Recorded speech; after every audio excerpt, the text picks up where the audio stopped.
Welcome to Get NIST-y, the series that breaks compliance out of the checkbox trap and turns it into a real security advantage. No fluff, no FUD, just practical strategies to make compliance work for your MSP. I'm Jared Casner, and I'm joined by my co-founder of Blacksmith InfoSec and co-host of Get NIST-y, Michael Zbarsky. Our episode today dives into how compliance can be more than a burden, it can be a business advantage. And we're going to start with a question from Daniel, an MSP Sales Leader in Chicago, who asked us, when I'm talking to prospects, compliance always comes up as a pain. How can MSPs flip compliance into a trust signal or competitive advantage instead of a burden? The reality here, and I'm going to let Mike talk about this a lot more, but the reality is compliance and security in general should be business drivers. If you are treating security and compliance purely as a burden, either internally or for your customers, you are doing everyone a disservice, right?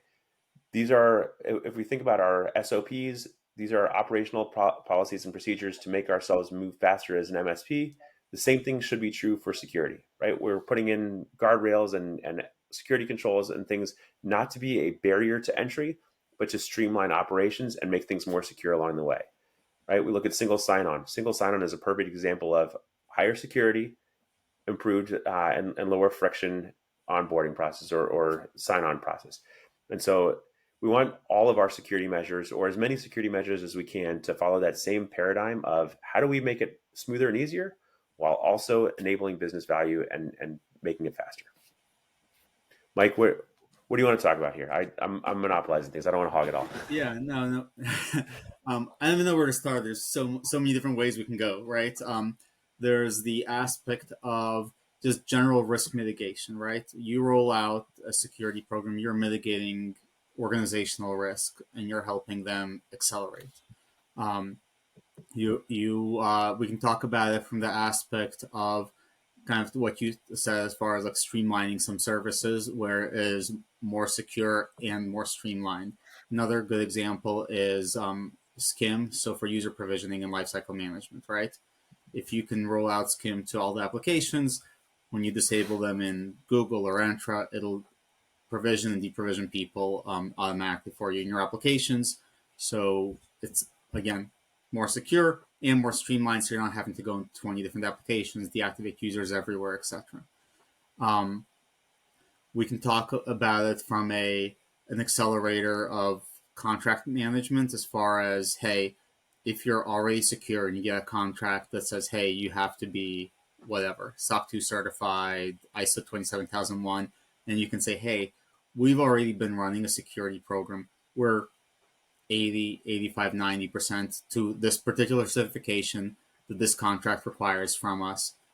Cool, let's do the last 5, 10% and get there, and that way we can win this bid. And a lot of times you don't even need to get there before you win the bid, right? You can say, hey, here's where we are today, here's our plan of actions and milestones, here's our gap analysis, and here's what we're going to do over the next, figure it out with the contracting officer, right? 1 month, 2 months, 6 months, whatever.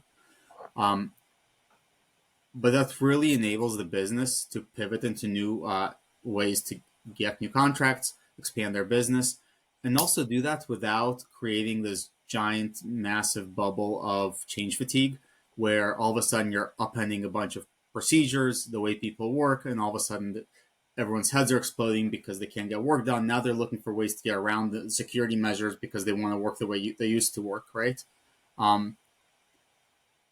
Sorry, I just went in like 5 different directions all at the same time. No, so it's not even just change fatigue that's going to cause people to look for ways around security measures, right? As soon as you make it hard for somebody to do their job, they're going to look for the back door. They're going to look for the hole. They're going to, and your employees are your biggest source of vulnerabilities, right? Like they are the biggest hole in your firewall. They are the biggest source of risk for your organization. And when you make it difficult for them to do their jobs, they will find a way to do their jobs easily. So the best thing you can do is look for those opportunities to enable them to move quickly, but also put in the security. We talked about this in a previous episode also, right? Where if we're thinking about phishing simulation, doing things that'll make it easier for them to identify phishing emails by putting a banner at the top of the emails, doing some link checking, things like that, right? The more you can do to help your employees not have a bad day and improve their lives, the better off they're going to be. Put that report phishing button into their into Outlook or Gmail for them, right? Make it easy for them to do the right thing. If they're going to take the path of least resistance, right? So make the secure way the path of least resistance. Yeah. The other piece here, Jared, is kind of taking everything that I said and pivoting back into the question of, how does it become a competitive advantage? Um, Even if it's a burden, and security and compliance is always going to be some level of burden, um, it can still be a competitive advantage, right? If you're doing your user audits, right now, a lot of the MSPs we work with say, hey, like we're constantly blindsided because we reach out to someone and all of a sudden we found out they were fired 6 months ago and no one bothered to tell us. And so we never offboarded them. Um, if you go through the exercise and start sending out monthly, quarterly, whatever, hey, here's everyone who's active in your 365 tenant or Google tenant or whatever. Um, is this correct? And just send it to the business and let them say, yes, this is correct. Or, no, John was fired 2 weeks ago. Why is he still active? Well, we all know why he's still active because the business never told the MSP about it. Um, but now you're being proactive about that conversation. And again, building that trust and saying, hey, here's what we care about. Let's make sure your user count is correct. Let's make sure users that shouldn't have access to things don't have access to things. Same thing goes for the systems that MSPs don't manage, right? Have them audit their HR system, have them audit their accounting system, and go through and say, yes, this is going to be a little burden because now you have to do a user audit. But now you're gonna have a lot less risk, and it's not that much of a burden to go through the company's user list to say, hey, is this correct? Um, so little Well, things like that go a really yeah, long way. And again, not just from a security and compliance standpoint, because if you look at any framework, all of them want you to do user audits and make sure users are active, but actively going through and lowering their seat counts and saving them money, lowering their general risk profile because someone who's left the organization really should not have access to organizational data anymore. Sorry, I totally talked over you, Jared, for once. no, that was exactly what I was going to say. I was going to talk over you to say, look, as MSPs, we're always trying to increase our revenue. And so it's hard for us to want to give up the seat counts, right? Like if we're lowering our seat counts, guess what? That's less revenue for us.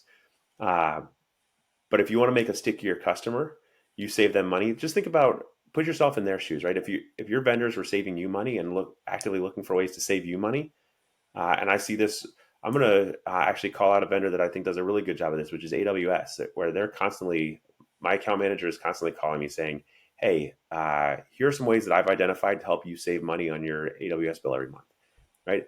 That makes me a customer for life with AWS, right?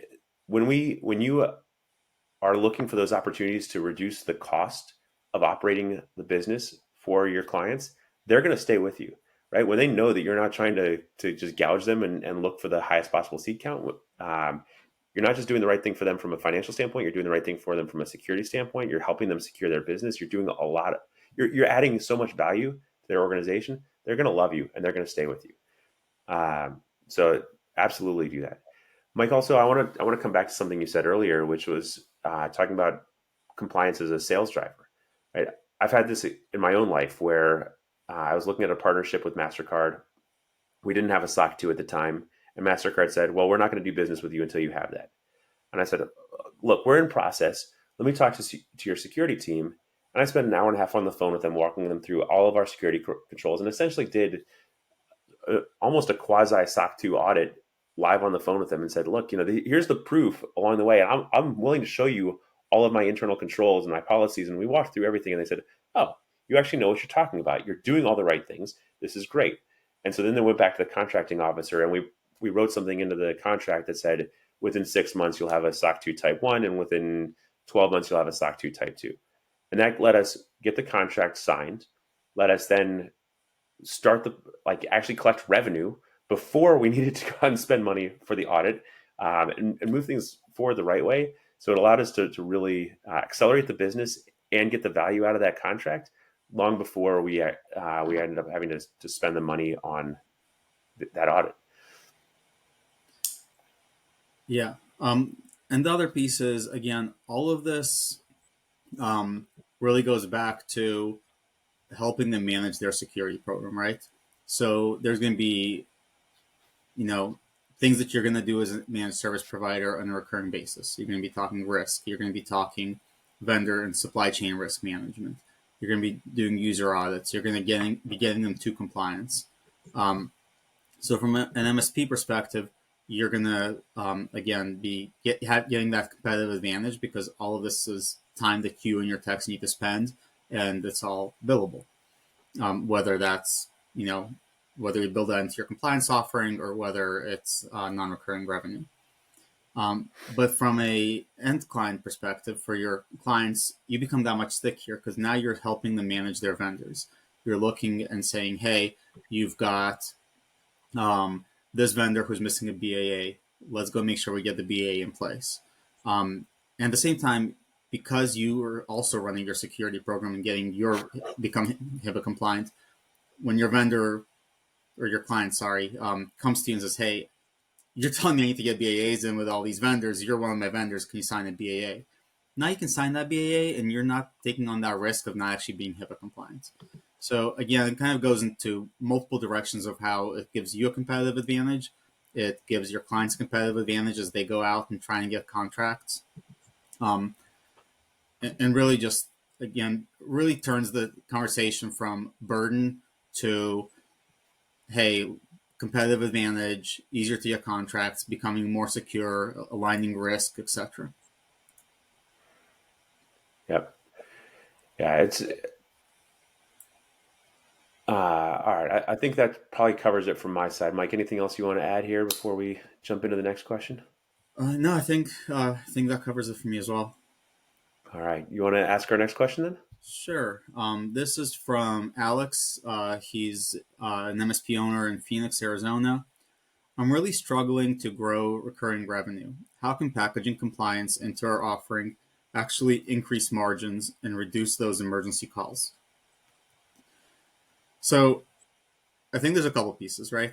Part of us we just covered in the previous question, as far as having recurring revenue, non-recurring revenue, um, bundling that offering, and getting your clients and yourself more secure. The other pieces here are going to be you're going to be building trust with your client. So you're going to have less turnover in general with your client base. Um, and it also enables you to become pickier with your clients and going through cleaning up your client base to say, hey, these clients are not the clients that I want because they're not following my suggestions. They're not trying to be compliant. They're making me as an organization take on risk. And so what can I do to get less clients like client A and more clients like client B who actually takes security and compliance more seriously without hurting my bottom dollar? The other piece is a lot of security and compliance is about repeatable practices, right? You want to be able to go through, do your user audits. You want to make sure MFA is enabled. All of this stuff becomes recurring muscle memory. And so, guess what? If you have clients that are more secure, you have less emergency calls. So now you're not calling John, who's your tier 3 tech, on a Saturday night at 10 p.m. saying, "Hey, John, we've heads on fire. We need to deal with client A, B, and C." Um, and also, and I'm going to turn this back over to you in a second, Jared, because I'm just rambling. But and also, and more importantly, you're building that security muscle internally, right? And so not only are you doing that for your clients, you're doing that for yourself, and so you're limiting your risk and liability. There's been numerous times when I was VSysing where I saw an MSP have an incident, and that incident would flow down to their clients, whether RMM tool got compromised because they had credentials and no 2FA, etc., or something else happened, and then that got pushed down to the clients. Anyways, Jared, do you want to ramble for a bit instead of me?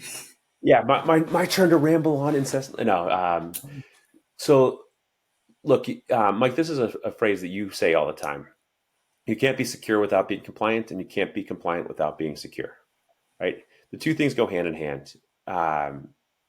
When we think about compliance, it really boils down to three simple steps. And I say this is my oversimplified version that Mike hates when I say, but it's say it, do it, prove it, right?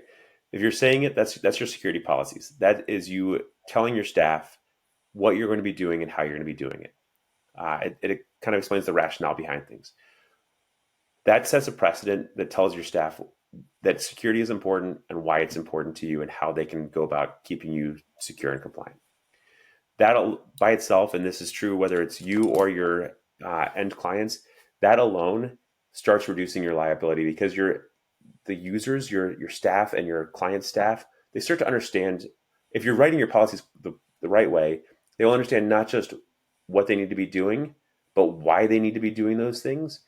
And that gives them we talked about this in a previous episode. It starts to build that security culture and the security awareness that allows your staff to, when something new comes up, maybe it's ChatGPT coming out before you've had a chance to update your policies, start to think about, hey, should I really be putting PHI into ChatGPT?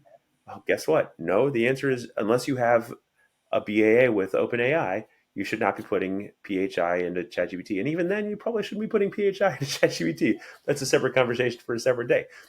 In any event, when you start having those policies and you say what you're going to do effectively, your staff understands what to do.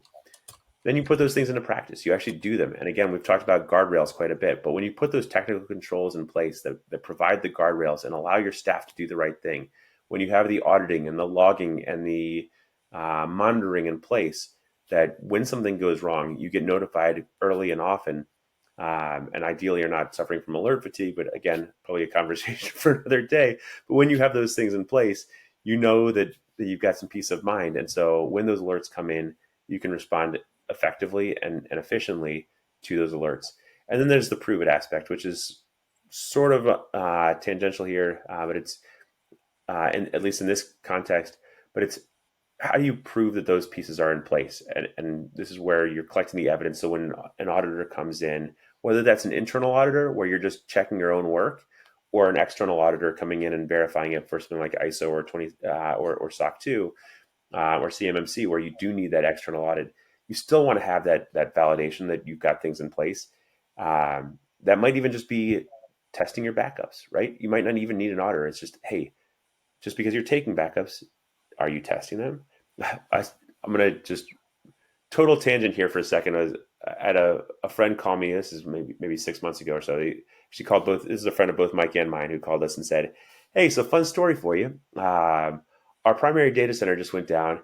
Guess where our backups were housed? Also in the primary data center." So they went from having a bad day to having a really bad day because when the primary data center went down, all of their backups were down with it. They couldn't restore. They could get the service back up and running, but they didn't have any of the data, and so their recovery time objective was met, but their recovery point objective was not met because they just couldn't get to their backups, which goes back to the 3-2-1 model for backups, and where you have man, now I'm going to totally butcher this. Mike, do you remember what the exact 3-2-1? It's getting three backups, two of them in separate locations, and one of them offline. I believe so, if I'm correctly. Yeah, in any event, so it seems like we need to go back and Google the 3-2 or 1-2-3. Or I can remember it's 1-2-3 or 3-2-1. But actually testing your backups and testing your things, right? Again, this goes back to just because you're not having an external auditor, HIPAA doesn't require external audits. PCI doesn't require external audits. There's a bunch of different compliance frameworks that don't require those external audits. That doesn't mean you shouldn't be testing and verifying your own work along the way. And so again, this is going away from how it increases your margins. We're still talking about the reducing the emergency calls, or at least making those emergency calls less bad when they happen. Mike, do you want to talk about the increasing margin side of things? Yeah. So increasing margins, again, if you're offering compliance services, you're going to be increasing your margins, whether it's going to be through recurring revenue, because you're going to be meeting with the client on a recurring basis, or through non-recurring revenue, because you're going to have project work to get them to compliance, whether it's, hey, for this compliance, we need to roll out a SIM, we need to make sure everyone is an MFA, we need to look at your risks, we need to update your vendors, etc. So there's different ways to do it, but I think the bigger piece is, again, as you're rolling this out to your clients, just becoming stickier with them, right? Because you're not going to have as much client turnover. Your revenue becomes more dependable. You're not all of a sudden worried about, hey, MSPB is going to come in and they're going to undercut what we charge by $20 a seat or whatever it is, and we're going to lose that business. Because I can tell you, when a client of yours gets that call from them, they're going to say, well, sure, but I trust my MSP implicitly. They are extremely proactive. They talk to us about our users, about our risks. They're aligned the risks to our organizational risks and tell us how they can help us solve our organizational risks that they're not even responsible for. And so, again, you end up having more dependable clients. You're going to end up having clients that are willing to pay more for your services because, again, they trust you and they understand that you're there to have their best interests in heart. And so through both the recurring and non-recurring revenue, as well as just the forging of the trust that you're going to have with them, you're going to end up with much bigger margins. Yeah, this is there are a lot of MSP influencers out there that like to talk about, well, just increase your cost per seat from X to Y, which is all well and good, but if you're not providing additional value and your customers don't understand the additional value that you're providing, then they're not going to pay the additional per seat per seat fees that you're talking about. When you can show the value, when you can show them things like some sort of internal attestation for PCI compliance, when you can sign that BAA with them, when you can help them improve their security posture and show them how you're improving their security posture and talk about the things that you're doing. I'm sure we'll get some questions about QBRs at some point, but when you can do, forget about QBRs, but strategic business reviews and work with your clients to help move them forward, and use the language of compliance to drive those conversations, you're going to create that stickier customer. You're going to be demonstrating the value. And so when it comes time for renewal, when that competitor comes along and they are asking, hey, MSPX down the street, and I maybe shouldn't use MSPX because that's a friend of ours is actually a vendor named MSPX. So maybe a bad example here, but when you talk about the MSP down the street that's trying to steal your business, and they're trying to say, well, look, I can save $20 a seat, to Mike's point from earlier. Hey, look at all is the new MSP vendor going to give you PCI compliance and sign a BAA with you and do X, Y, and Z with you? And when you can show all and demonstrate all that additional value that you are offering your clients with all the trust that you've built up along the way, you're keeping that client, but you're also keeping them at the higher margin. It works out so much better for everybody that way. Yeah, absolutely. I don't think I have anything else to add to that, Jared. Do you? I think that's it. So, Mike, where does somebody go if they want to ask their own questions? Yeah. If you guys just go to blacksmithinfosec.com/ask, put your questions in there. Jared and I will get to them, even if it takes us a while to do that, but we will get to them. So I'm hoping you guys are enjoying the journey, and see you on the next episode. Thanks, everyone. Get NIST-y.